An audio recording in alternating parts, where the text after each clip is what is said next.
sorted, in focus, in frame, job done. Now I'm getting quite good at this, aren't I, buying cars with problems. Now behind me here I've got this Ford Fiesta ST, quite a nice car. I was going to title this video the banger of the week, but this car is far too good to be called the banger of the week. But there is a bit of a story behind this car, which I've probably told you in the thumbnail or the title. But my main reason for doing this video is one, I suppose, because it's a really cool car. Two, because it's an interesting subject. But three, more importantly, it's to teach some of you lot a lesson, all right? Let's get on with the video.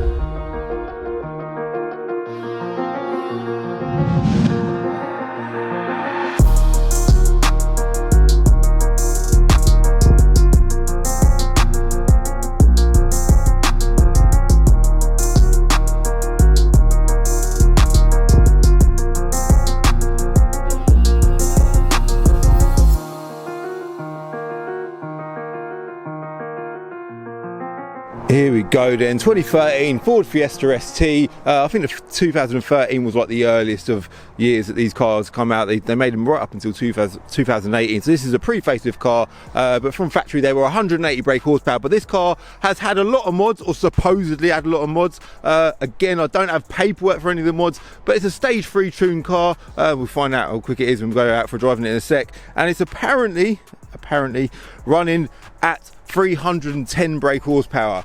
But like I say, I have no paperwork, and I say to you lot a lot in videos that so many people come to me to sell their cars and they're like, oh, it's been tuned, it's had all this and that and all this stuff done to it, but I've got no paperwork for it.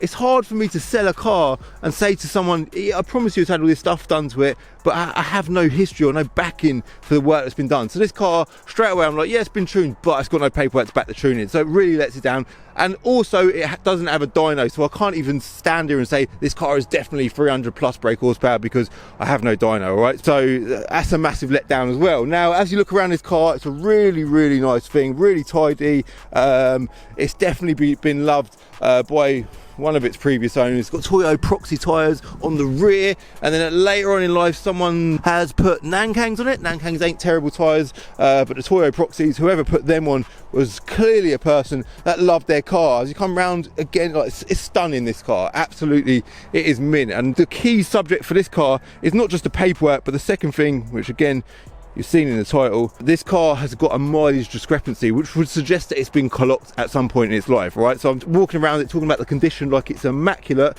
It's done 17,800 miles, I think, on the odometer, and the condition of the body would reflect that. And as I'm walking around it, you can see it's really, really nice.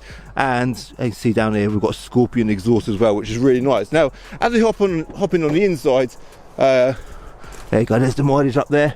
17,845 miles. For a 13 plate car, that is exceptional mileage, right? But then when you look up closer, the steering wheel has been retrimmed, yeah? Nothing wrong with the steering wheel being retrimmed. You'd sort of think, well, I wonder what the original steering wheel looked like. But forget about that, you can't just look at that. When you come over to the gear knob, see the wear on the gear knob? It's not too great on the gear knob there. A little bit worn on the handbrake there, nothing too bad again. But it is showing signs of a bit more wear than you'd expect from a car with 17,000 miles. Now look here on the seat, we've got a little tear. That could just be a little accidental tear, but there's a few things on this car that I'm thinking, hold on a minute, it's a little bit worn. Not to say it's done sky high mileage, but it is definitely a bit worn. Now, even up here on the top of the steering column, just a few little marks there.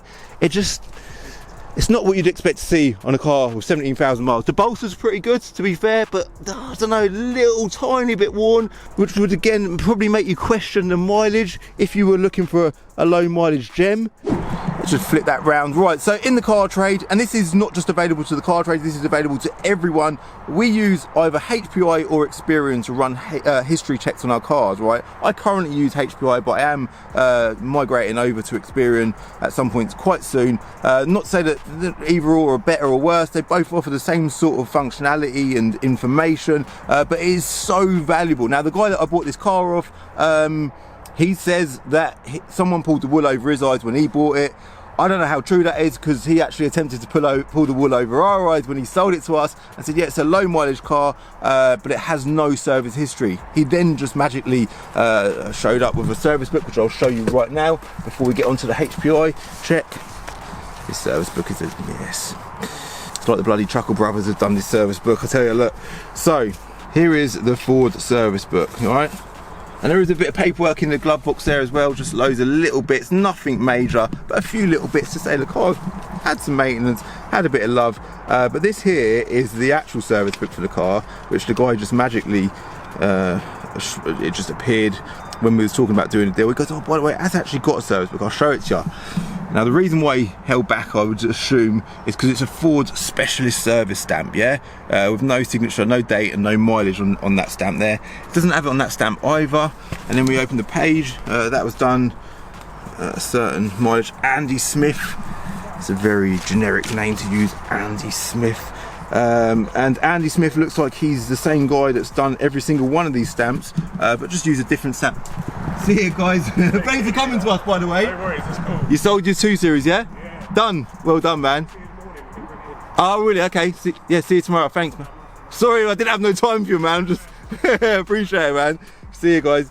Just buying a really nice car for that guy there. Might do a video on it, we'll see. BMW 2 Series. But continuing on from that, yeah, the service book, good old Andy Smith, he's continued 4,900 miles, 5,900 miles, 7,500 miles there, and then 9,000 being the most recent one by the same Ford specialist. Andy, although your name's probably not Andy, whoever you are, nice try, mate. But that definitely ain't a correct service book. Now, again, that's just alarm bells, yeah? It's just little concerns, bit of wear on the gear knob, bit of a dodgy service book. Could still be genuine mileage, right? Could be. Doubt it, but it could be. So then we hop over to our history checks. That's what we're going to call them. We're going to call them a history check, but for the purpose of my life, I'm currently using HPI, but like I say, Experian are going to be my new mates at some point soon. So if we do a screen recording, I've just done a HPI check on this car, and something else you can check without paying for one of these checks is MOT history. Yeah, anyone, that's available to anyone. We can all go online, check the MOT history of any car on the road, and it will show you if the mileages are consistent throughout all of the MOTs. Now in this case, the mileage is consistent throughout all of the MOTs, which again would reassure you that the mileage is okay, yeah? The guy that sold us this car probably would have done that and thought, well, this all seems all right, but he didn't do one of these checks, right? I don't know what these cost to the general public, no idea, check it out online.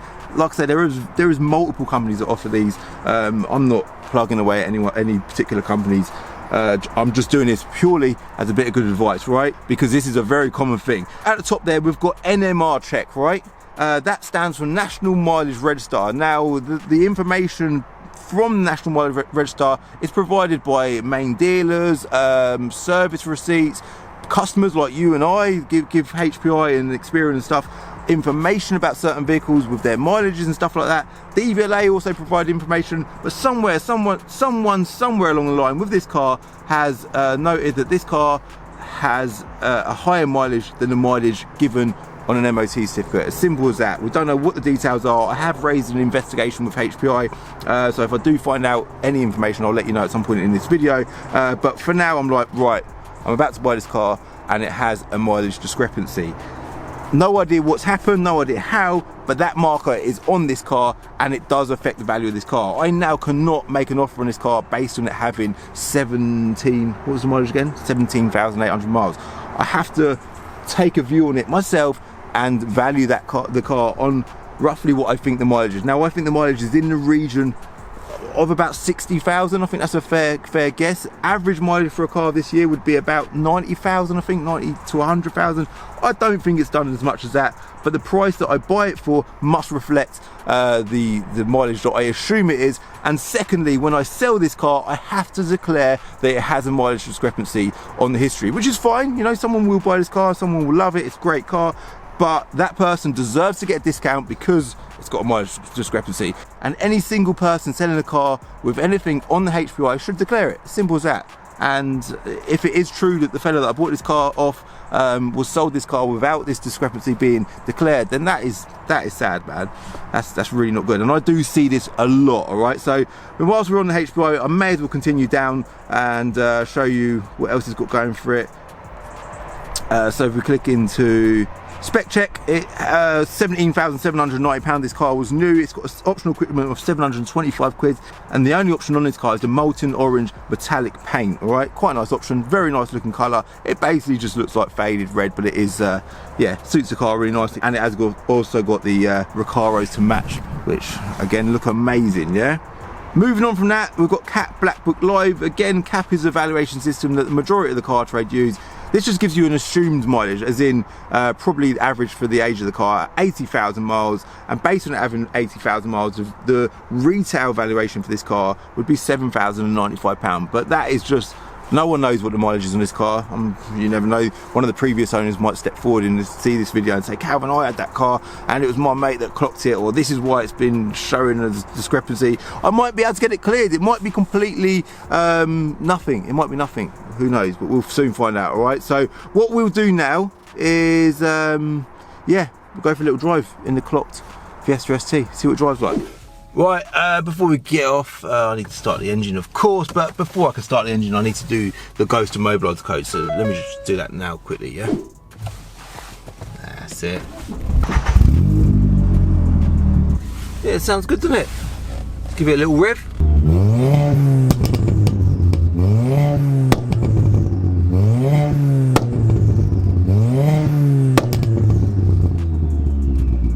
Does sound pretty good, to be fair. Let me just quickly go through the list of mods that it's supposedly got. So stage 3, approximately 310 brake horsepower, an X47R turbo, Puma stage 3 map, Wagner comp intercooler, quick spool manifold, Scorpion turbo back exhaust, ram air induction and crossover pipe, auto solution intake, 11 psi actuator, boost gauge in heater, yeah, that's definitely there, GFB diverter, Mitsumoto boost pipes, braided brake lines, EBC racing coilovers, IBAC springs, rear spacers, NS2R front semi-splits. They're obviously the Nankangs that I mentioned earlier.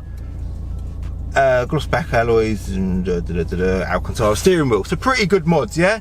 Now, if we look at the value of this car, which again, we can't put an idea of value on it, but if you look at Fiesta ST, I'm looking at ST2s, that's what this is, by the way, for those that don't know, up to 100,000 miles on Auto Trader. The cheapest one currently is 8.5 grand. Now, that's how I have to value this car. Yeah, it's as simple as that. I have to value this car in that region, all right? So that gives you a rough idea what the value is. And by the way, going back to mods, we'll soon find out how modified it is, or what power it's running roughly when we do dragging times in it as well. All right, we'll do that at some point in the video, probably quite soon, because I've been talking a lot. All right, so let's hit the road. Sounds good, pulls really well. Now Jerome has driven this car and he said, Calvin, that car is quick, so I can straight away tell you that this is a very quick car, very boosty. Look at that traction control off. Hold to deactivate ESC. Looks like it's loading up there. That's it, we'll deactivate it.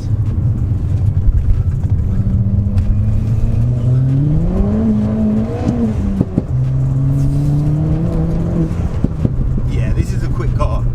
I think if anything, it's going to be a battle keeping the power down to the ground, but this car, there's no way this car this quick from factory. So we've definitely already established that it's 100% been tuned, and I think that is the thing with this car. It's such a shame that someone's done this to this car. Like, it could have been a mileage blocker at a certain point in its life. It might have just had a mileage blocker on it. Someone might have genuinely clocked. I don't bloody know. It could be anything, yeah. But it's a shame that it's been done to this particular car, because this is actually a really nice bloody car. So let's just quickly skip to dragging times. Listen to the pops and that out the back, because this video's gone on a bit longer than I expected it would. We'll do that now, yeah?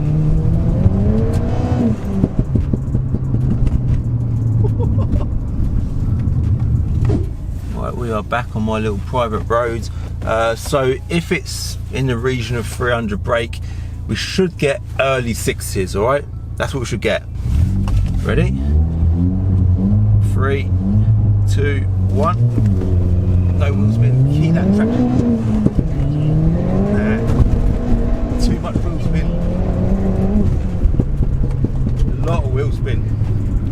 Do you know that first run I just done, yeah? I've done it 5.5 seconds.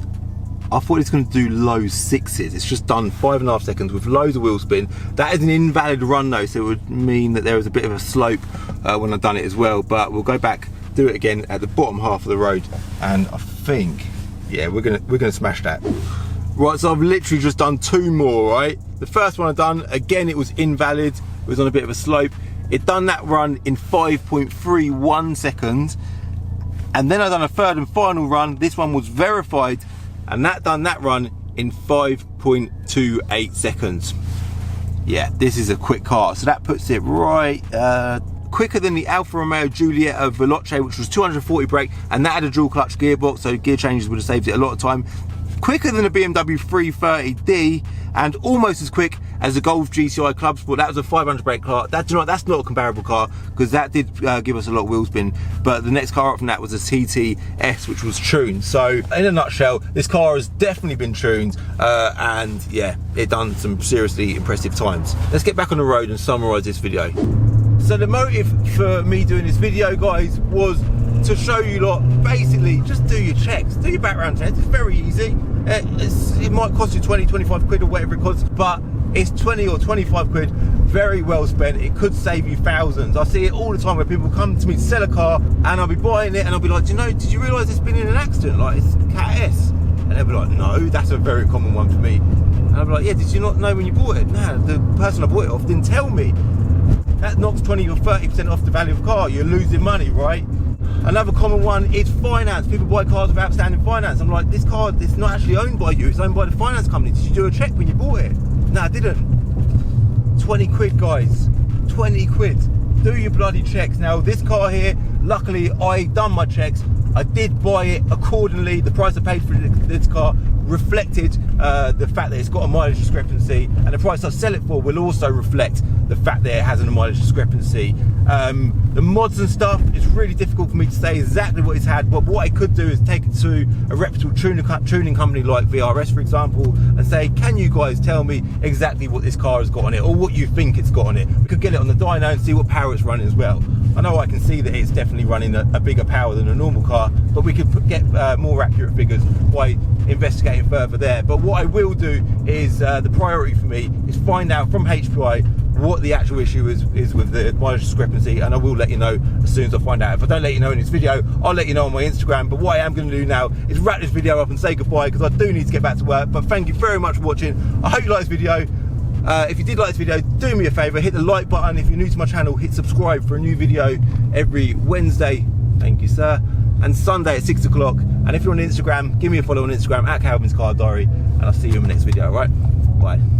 Since filming this video, I've been back in touch with HPI, and they have advised me that they have a record of the Fiesta having 9,771 miles on the 27th of June 2019. But if you look at the MOT that was done just a few weeks later, on that MOT it shows that the car has done about 800 miles less than that, which is why this car has got a mileage discrepancy. In the next episode of Diary of a Car Trader, I've just bought this Stage 1 tuned Seat Leon Cupra 300, and I've done a whole video talking about my thoughts on how it compares to a Volkswagen Golf R. I'll see you on Sunday.